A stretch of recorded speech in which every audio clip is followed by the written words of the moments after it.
Bienvenidos de nuevo a Oportunidades en Grecia, el podcast en el que tratamos de acercar las oportunidades que, en el marco de la internacionalización, de la exportación, la inversión y la captación de financiación, el país presenta para la empresa española. Hoy en Oportunidades en Grecia hablaremos de energía, hablaremos de oil and gas, hablaremos de renovables y de la aventura de Enagás en el país. Para ello tenemos la suerte de tener con nosotros a Íñigo. Íñigo, ¿qué tal? ¿Cómo estás? Bienvenido al podcast. Muchas gracias, Jorge. Íñigo Cristóbal tiene amplia experiencia en el sector del gas y es en este momento el CFO de DESFA. Enagás participa con un 18% en Senfluga Energy Infrastructure Holdings, un consorcio con la italiana Snam, del que tiene un 54%, la belga Fluxys, del que tiene un 18%, y el grupo griego Copelusos, que tiene un 10%, que en diciembre del 18 adquirió una participación muy relevante, el 66%, en el operador griego de gas DESFA, en el que, por cierto, el Estado griego tiene un 36%. Enagás tiene asimismo una participación en el proyecto TAP, en la estación flotante de regasificación de gas natural de Alexandrópoli y algunas cosas más. Yo creo que vamos a hablar de todo esto posteriormente a lo largo de este episodio del podcast. Pero antes de empezar con las preguntas y respuestas a nuestro invitado de hoy, con la parte molla, la parte importante de esta conversación, muy brevemente quería dejar algunos datos para que la audiencia pueda situarse en las circunstancias energéticas de Grecia en este momento. Cierta inestabilidad, que yo creo que todos ellos podrán entender por lo que está ocurriendo en la zona Oriente Próximo y Oriente Medio, y por una parte un marcado compromiso con las renovables, con los objetivos 2030, que quedaba perfectamente reflejado en el Plan de Recuperación y Resiliencia, donde se buscaba el desarrollo de redes de transporte de electricidad y de gas, el desarrollo de la capacidad de almacenamiento, la electrificación de los puertos, etc. Y por otra parte, junto con ese compromiso con las renovables, un cierto cambio quizá de ángulo, consecuencia de los cambios que se han producido en los últimos tiempos, donde parece presumible que haya un nuevo rol para el oil and gas, ¿no? Para el petróleo y para el gas, como se puede derivar probablemente de la creciente alianza con Estados Unidos y de circunstancias tales como sobre las que hemos podido leer, por ejemplo, ayer y hoy, la aparición de nuevos proyectos de prospección petrolera y gasística en el Jónico, en el Peloponeso y en la isla de Creta. Y sin ahondar más en estos detalles, porque creo que quien nos los puede contar mejor es nuestro invitado, pasamos rápidamente a las preguntas para que pueda desarrollar todos estos temas. Primero quería preguntarte, Íñigo, de manera general sobre la energía en Grecia. ¿Qué te parece, cómo ha sido la evolución del mercado en los últimos años, en los últimos 10 años? Perfecto, Jorge. Antes que nada, quería darte las gracias, porque yo soy buen seguidor de este podcast y poder estar hoy aquí, pues para mí me pone muy contento. Entrando en materia, preguntas sobre el sector de la energía en Grecia y la evolución que hemos vivido nosotros de primera mano desde que aterrizamos, desde que llegamos a Grecia. La verdad es que el mercado hace 10 años yo creo que tenía dos notas principales. Uno era el peso del carbón, el peso del lignito, que era una parte o la parte más potente del mix eléctrico, tenía aproximadamente un 40%. Y luego también era un mercado que no podemos olvidar que estaba inmerso en plena crisis, en la crisis financiera, económica que azotaba el país.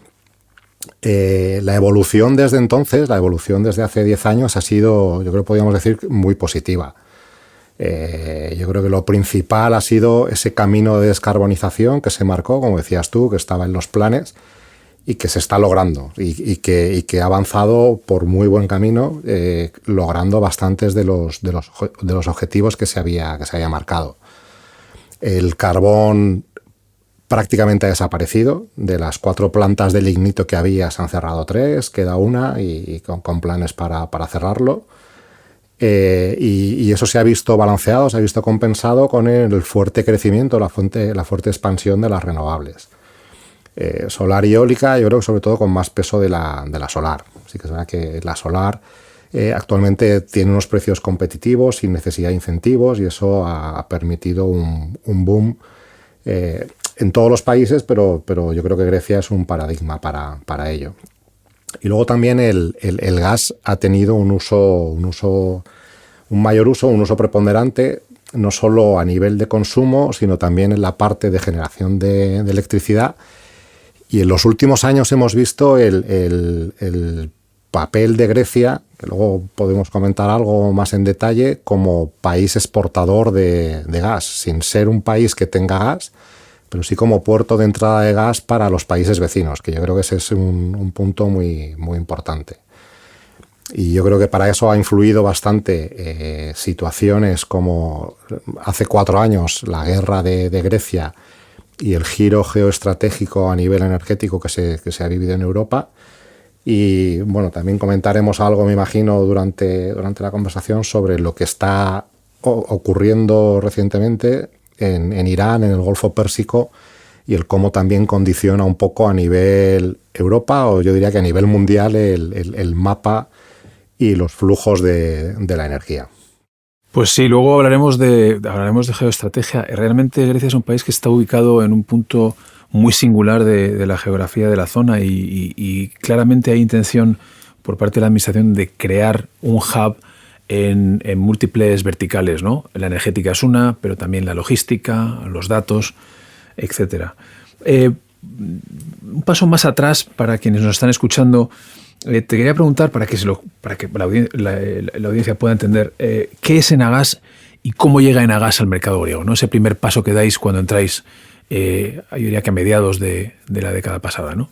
Sí, bueno, Enagás es el TSO español. TSO es la terminología, el Transmission System Operator, es el gestor de la red troncal del gas. Es el mismo esquema que se sigue en todos los países de Europa a nivel normativa. Es un monopolio, no tiene cliente final, lo que hace es crea, construye y gestiona la infraestructura de gas, para luego sus clientes son las distribuidoras y las comercializadoras que sí que dan servicio a los clientes finales.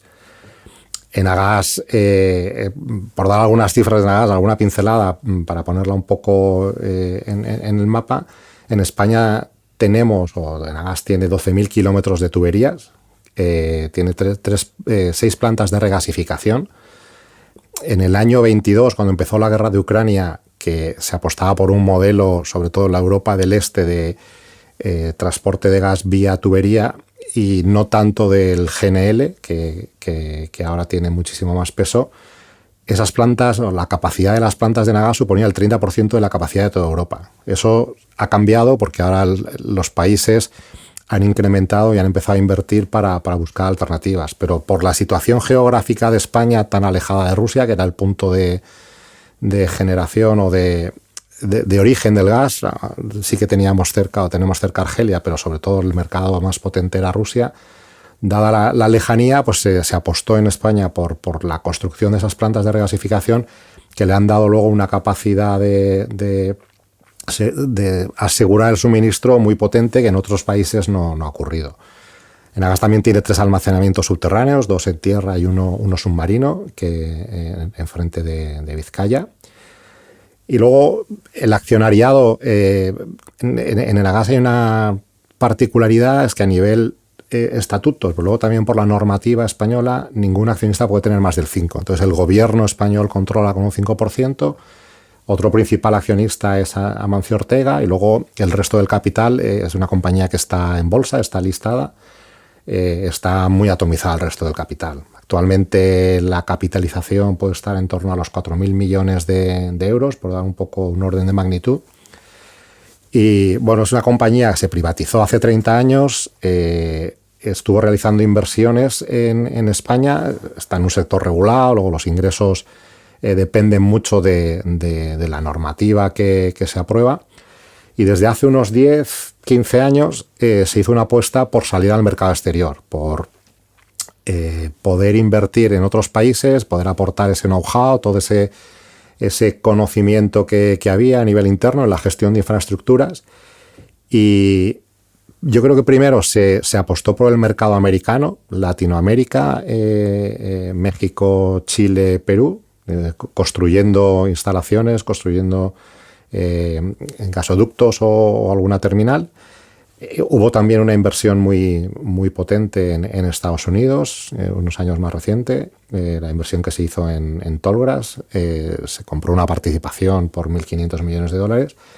Y luego, en paralelo también, aunque eso fue finales de la década anterior, se hizo también una apuesta por Europa. Una de las principales inversiones que se hizo fue DESFA, fue aquí en Grecia.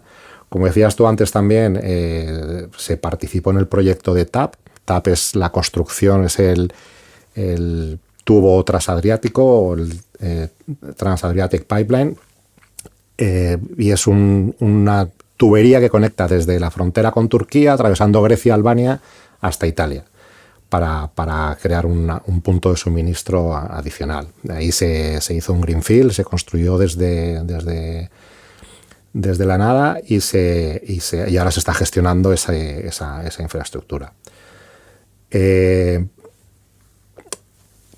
Yo creo que, sí que hubo un cambio en el año 22 con la guerra de Ucrania y con la necesidad de asegurar el suministro a nivel europeo. También hubo un cambio en el máximo directivo de la compañía, en el CEO, y se aprobó un nuevo plan estratégico en la compañía donde se apostó por Europa, por la seguridad de suministro, también se apostó por la descarbonización y se consideraban que los activos internacionales no europeos dejaban de ser estratégicos. Eso ha hecho que en los últimos 4 años hayamos vivido un proceso de desinversión. Se vendió a Estados Unidos, se ha vendido Chile, se ha vendido México. Se haya hecho una nueva inversión en Alemania, la construcción de una planta de regasificación flotante, una FSRU. Y la otra pata de ese plan estratégico, que era la descarbonización, ha supuesto que un mercado tan maduro como el español para el gas, donde ya no había mucho más recorrido en hacer nuevas inversiones, se esté apostando ahora de forma muy fuerte. Y yo creo que es uno de los países a nivel europeo que está haciendo una apuesta más intensa y más pionera o más en una posición de liderazgo por el sector del hidrógeno o por el vector del hidrógeno. Sí que es verdad que el hidrógeno es parcialmente compatible con el gas. De hecho, hay gasoductos que pueden estar preparados para posteriormente llevar hidrógeno, o hasta ciertos niveles de tolerancia combinar el transporte de gas y de hidrógeno. Y yo creo que el principal proyecto estrella que tiene Enagás, su participación en el sector del gas no es generar hidrógeno, es transportarlo. Y el principal proyecto que tiene es el proyecto Barmar o H2Med, que consiste en una infraestructura que conectaría Barcelona con Marsella con un tubo, una tubería submarina. Es un proyecto de aproximadamente 2.000 millones de euros que está en fase de diseño y que está yendo adelante. Al final el objetivo es, España tiene un interés muy potente en ser un gran generador de hidrógeno verde. El hidrógeno verde, o para los que no lo sepan, el hidrógeno se genera descomponiendo el agua con electricidad. Se han definido una serie de colores para el hidrógeno en función de qué tipo de electricidad se genera. El hidrógeno verde es aquella electricidad que no contamina, que no genera CO2, básicamente hecha con renovables o producida con renovables. Con la cantidad de renovables que hay en España, se quiere aprovechar para convertirlo en un hub potente de generación de hidrógeno, donde la mayor parte de esa producción de hidrógeno no sea consumo interno, sino que se exporte, y pudiéndolo transportar a otros países europeos. El principal mercado por el que todos apuestan es Alemania, y de ahí esa vía de transporte a través de Francia para acabar llegando al mercado alemán como potencial interesado en consumir ese hidrógeno verde. Muy bien, nos has hablado de cómo llegáis al mercado y nos has hablado, yo creo que nos has hablado de TAP, el gasoducto que permite que llegue gas azerí a esta zona del mundo. Nos has hablado de DESFA y yo creo que nos vas a hablar seguramente también de Alexandrópoli, ¿no? De la planta de regasificación, otra actividad muy importante de Enagás en el país. Quería aprovechar para preguntarte qué punto de maduración ves tú al tema o a la actividad del hidrógeno en el país en este momento.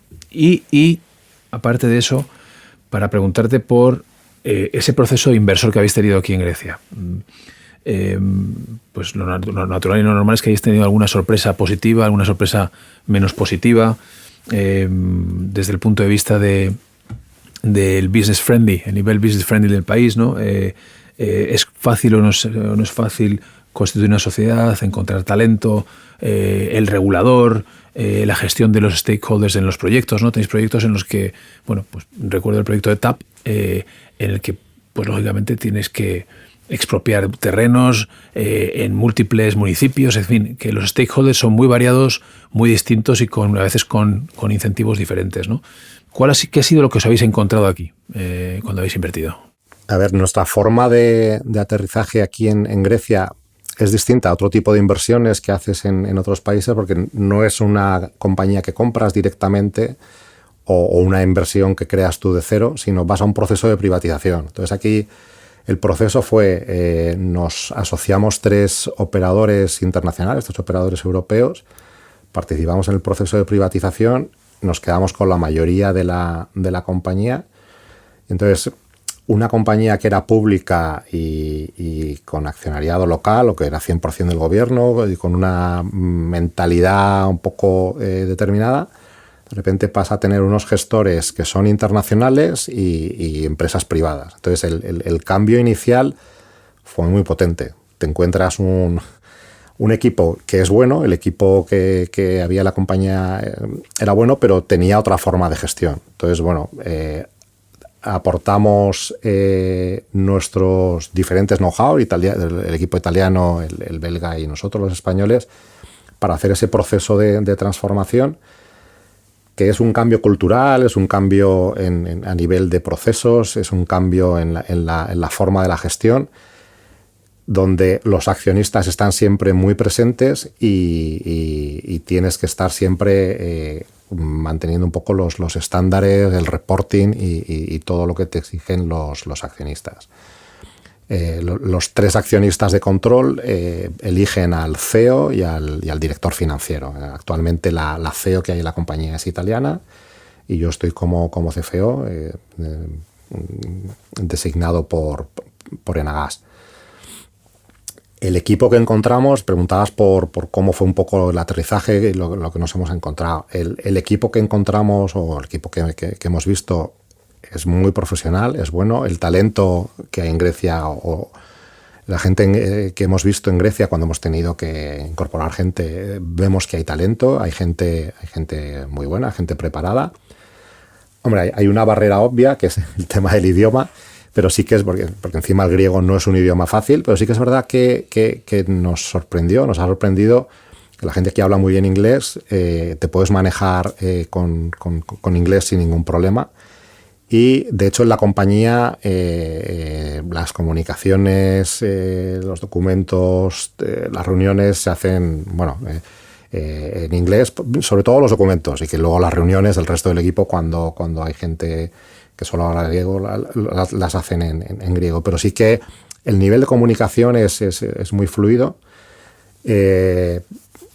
Y yo creo que desde que llegamos en estos últimos 8 años la compañía ha evolucionado, ha incorporado esas mejores prácticas que podíamos aportar nosotros desde nuestras distintas compañías, y comparando los niveles de información o de reporting que se presentaban inicialmente a lo que se hace ahora, hemos evolucionado mucho y estamos a niveles de compañías cotizadas donde los niveles de exigencia son mucho mayores. Si vamos a la parte de negocio, cuando entramos, el país, y cuando hablo del país hablo de DESFA, solo tenía 2 puntos de conexión de entrada de gas. Uno es el de Turquía y otro era la planta de Revithousa, que la planta de Revithousa es una planta de regasificación, de entrada de GNL, que está cerca de Atenas, pero estaba bastante infrautilizada. Actualmente, con las inversiones que se han realizado, que han sido muy potentes, tenemos 3 puntos más de conexión. Uno es el de IGB, es el que conecta con Bulgaria. Otro sería lo que tú ya has comentado de TAP, que todos estos puntos, los que van por tubería, son bidireccionales. Entonces el de TAP conecta con Albania para acabar llegando a Italia, pero podría... si fuera necesario, podría invertirse el flujo para traer gas a Grecia desde allí. Y luego está la planta que también has comentado tú, de Alexandrópolis. La planta de Alexandrópolis es una planta de regasificación, con la diferencia de que no está construida sobre tierra, está construida sobre un barco. Y ahí DESFA tiene un 20%. Luego, a nivel de legislación, que también preguntabas, sí que es verdad que la legislación básica es un sector regulado, que eso limita un poco, no es una empresa industrial de otro tipo de sector donde tenga más libertad para gestionarse. Aquí la regulación te marca la parte de los ingresos, pero sí que es verdad que es una regulación que es bastante estándar, en principio porque está armonizada con la Unión Europea. Entonces, bueno, tiene sus particularidades y sus adaptaciones locales. No es igual en todos los países, pero sí tiene una base común, lo cual hace que también sea como un poco más fácil el gestionar esa parte. Sí que notamos que aquí hay una burocracia un poco más elevada, quizás, a nivel administración. Pero bueno, viniendo de un país como España, que también tiene su burocracia, igual viniendo del norte de Europa te choca más. Viniendo de España tampoco es algo que digas, me llama mucho la atención, ¿no? Luego, la compañía sí que es verdad que está centrada fundamentalmente en el mercado local, en Grecia, aunque sí que tiene un par de aventuras, por así decirlo, internacionales. Por un lado, una que es un poco más exótica y que ahora justo pues, está en un momento un poco crítico, que es nosotros estamos gestionando la operación y mantenimiento de una planta de regasificación, una de las mayores del mundo, que está en Kuwait.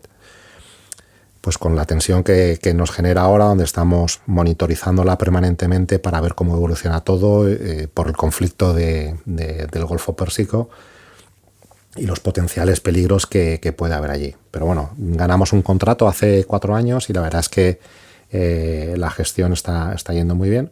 Y luego el otro proyecto internacional es la gestión estamos construyendo un tubo que conecta con Macedonia del Norte y todavía no está terminado. Cuando termine sí que gestionaremos nosotros la parte de O&M, la parte de operación y mantenimiento.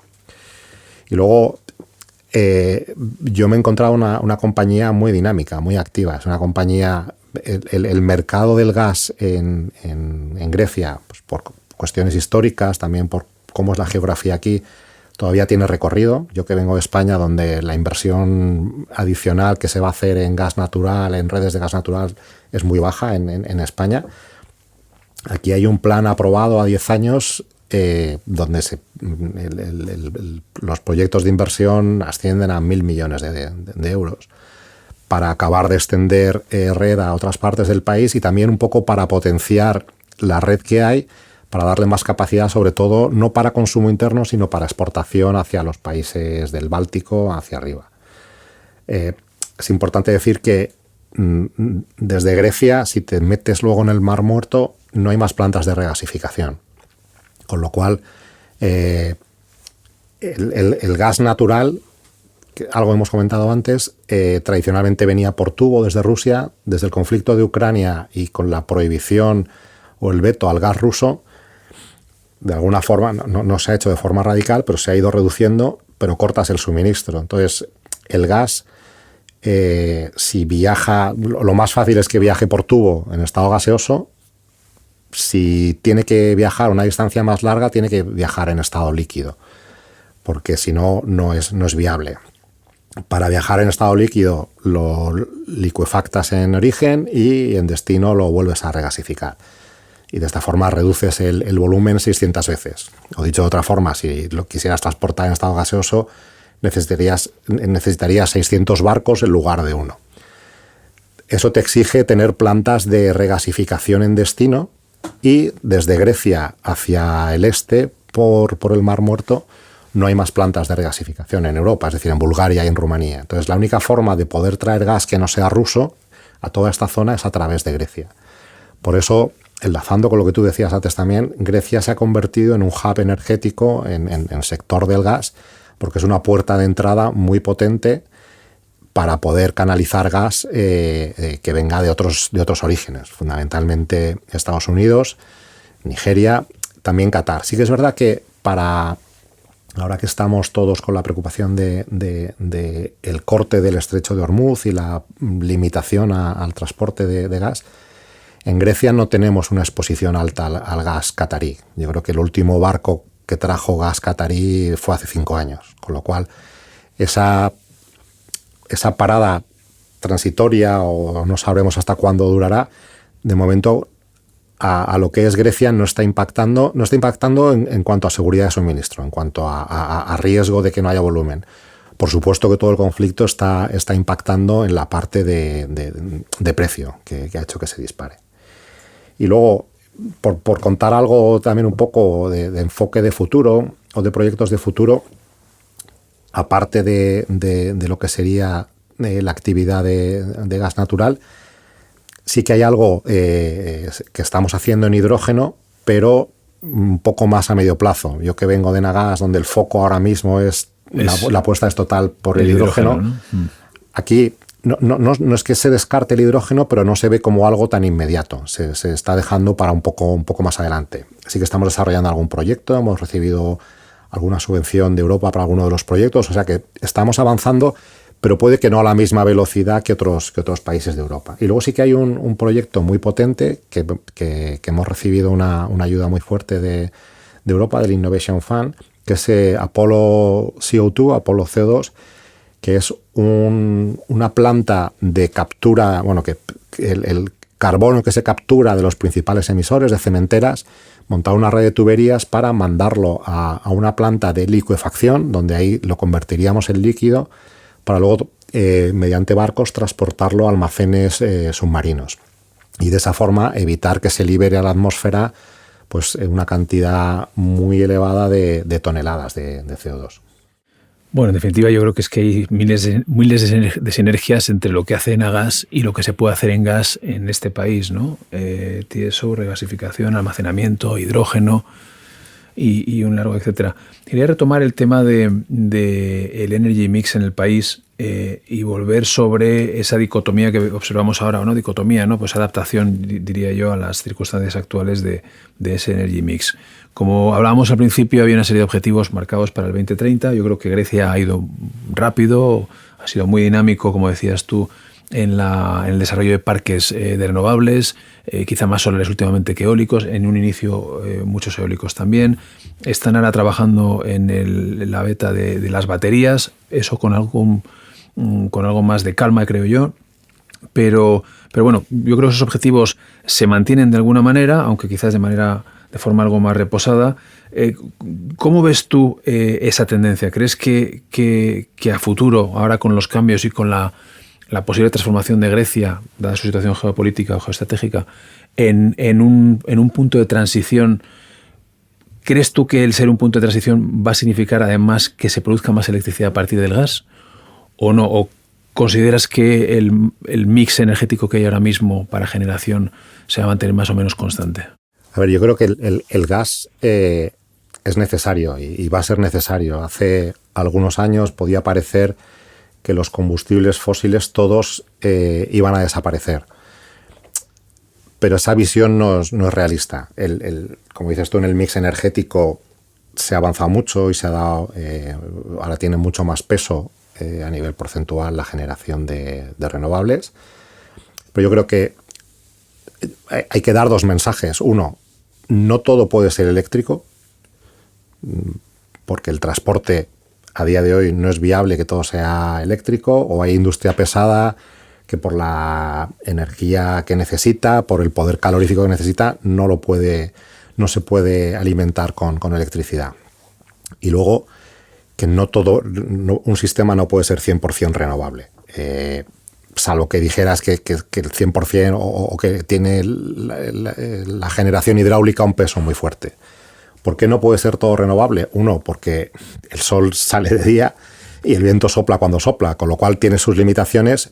Pero luego también, y lo hemos visto en España con el apagón que hubo, necesitas sistemas alternativos que te den estabilidad. Con lo cual, en Grecia no hay energía nuclear, entonces la estabilidad te la da el gas. El gas que mediante plantas de ciclo combinado pues te genera esa electricidad. Con lo cual, el peso del gas se ha reducido y probablemente se reduzca, seguramente que se reducirá. Yo creo que ahora debe estar, en cuanto, si hablamos de energía eléctrica, debe estar en un 35% y el objetivo para 2030 es que llegue como a un 20% más o menos, subiendo la parte de renovables y eliminando el carbón. En 2030 lo que dicen las proyecciones es que puede estar un 80% renovable, un 20% la energía eléctrica generada con gas.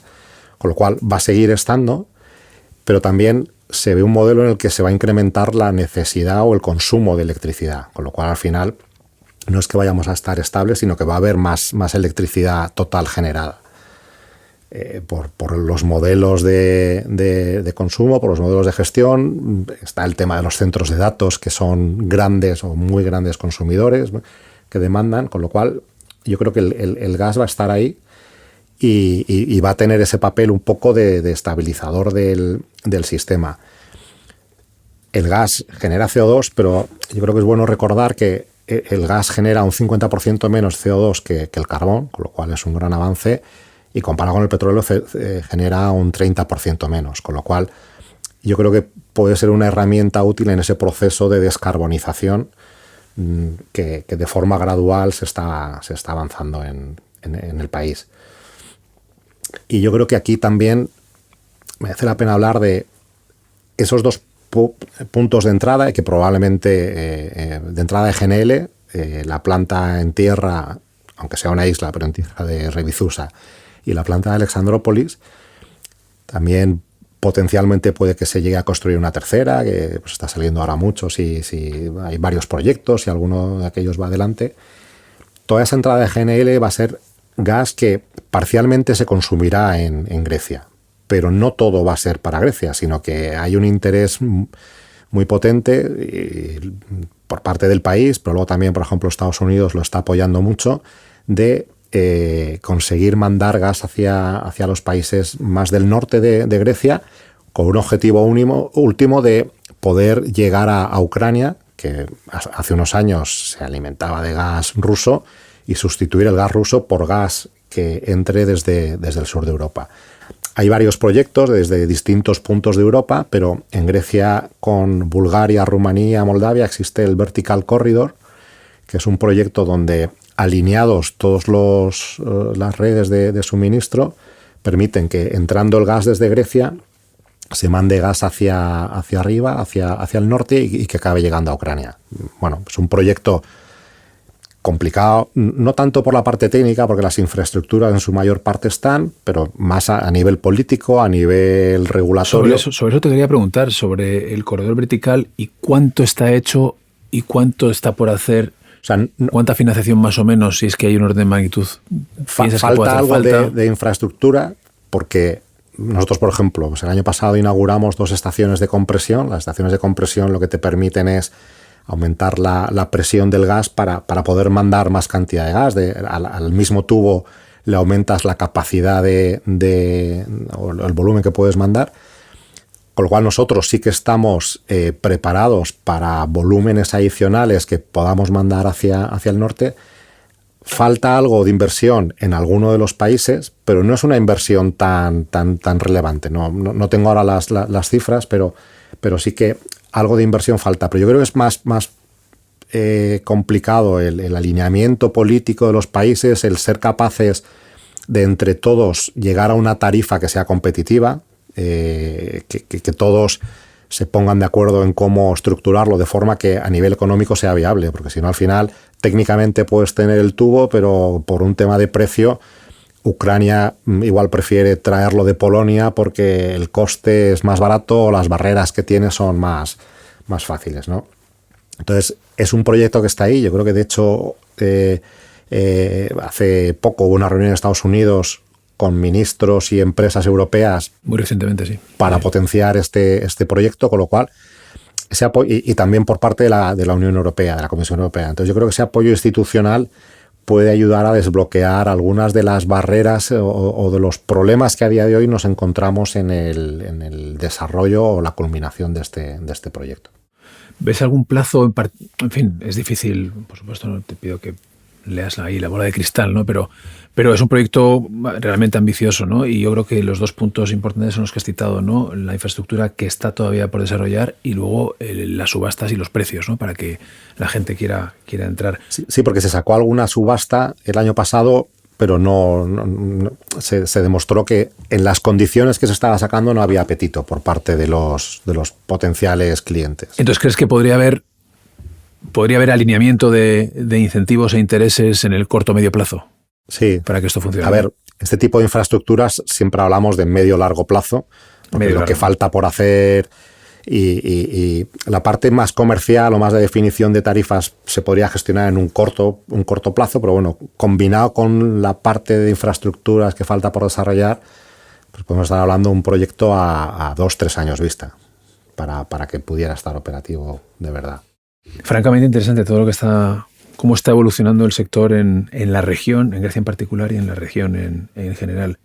Pues muy bien, y en ese marco de actividad, ¿cómo pensáis que puede ayudaros la Oficina Económica y Comercial de la Embajada a lograr vuestros objetivos en la región y en Grecia especialmente? ¿Hay algo, pues podemos ayudar más con la parte regulatoria, con la parte de financiación, con la parte, ya tenéis socios, ¿no? La búsqueda de socios es un clásico de las oficinas económicas y comerciales. ¿Cómo os podemos echar una mano?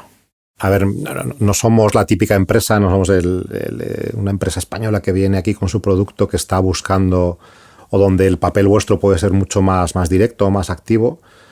Nosotros estamos presentes aquí, tenemos sentados en el Consejo de Administración al Gobierno, con lo cual tenemos llegada a nivel institucional, pero yo creo que sí que nos podéis ayudar, igual que nos habéis estado ayudando, que nos habéis ayudado mucho, tanto vosotros, pues también, yo creo que es justo reconocerlo, el equipo económico, la embajada italiana y la embajada belga, a nivel institucional, a veces, pues, haciendo llegar alguna de las peticiones o haciendo fuerza para que, pues, en temas regulatorios, en temas normativos, de todas las normativas que se aplican, y no solo en Grecia, sino también a nivel Unión Europea, porque nuestra normativa o nuestra regulación depende muchas veces de una norma marco a nivel Europa que mientras no se modifique, aquí en Grecia igual tienen la voluntad el gobierno tiene la voluntad de cambiarlo, pero está con las manos atadas, ¿no? Entonces yo creo que ese apoyo institucional, el seguirlo manteniendo tan fluido como lo tenemos ahora,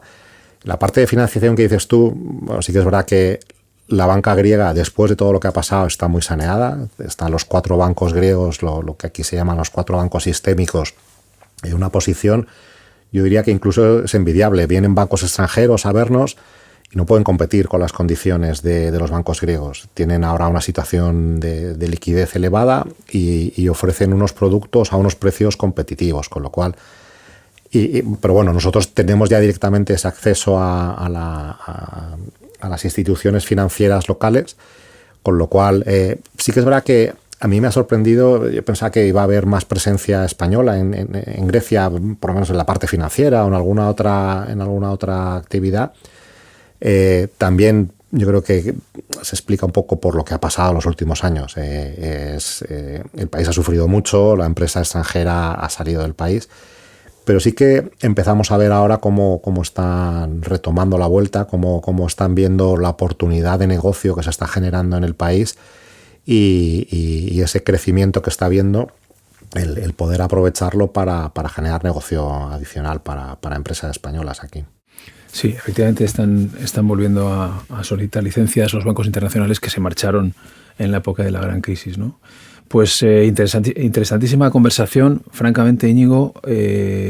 Nos has hablado de muchas cosas, algunos de los temas, pues bueno, hemos hablado de esa transición en Grecia del carbón a las renovables, pasando de alguna forma por el oil and gas. Hemos hablado de la posición geoestratégica de la que disfruta el país en esta zona del mundo, de la actividad de Nagas y cómo es tan complementaria de todo lo que se hace en la región y en particular en Grecia, del proceso de entrada en el país.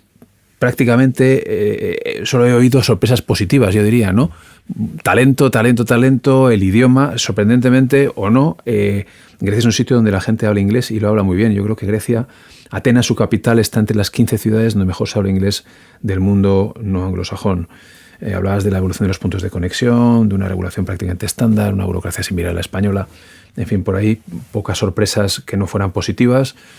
El futuro del gas en el país, decías que bueno, la planificación es pasar de un 35% en generación de electricidad, creo, a un 20%, pero como se va a consumir mucho más, pues habrá más necesidad de gas de la que hay ahora. El corredor vertical, que a todos nos parece un proyecto muy importante. Veamos cómo se va consolidando en el corto, en el medio y en el largo plazo, y del apoyo institucional que os podemos brindar desde la Oficina de Economía y Comercial de la Embajada y desde la Embajada, por lo tanto. Mil gracias por estar hoy con nosotros, Íñigo. Gracias por venir. Muchas gracias, Jorge. Y nosotros nos vemos de nuevo pronto en Oportunidades en Grecia. Aún hay mucho por conocer. En breve hablaremos de acuicultura, de puertos y logística. Hasta pronto.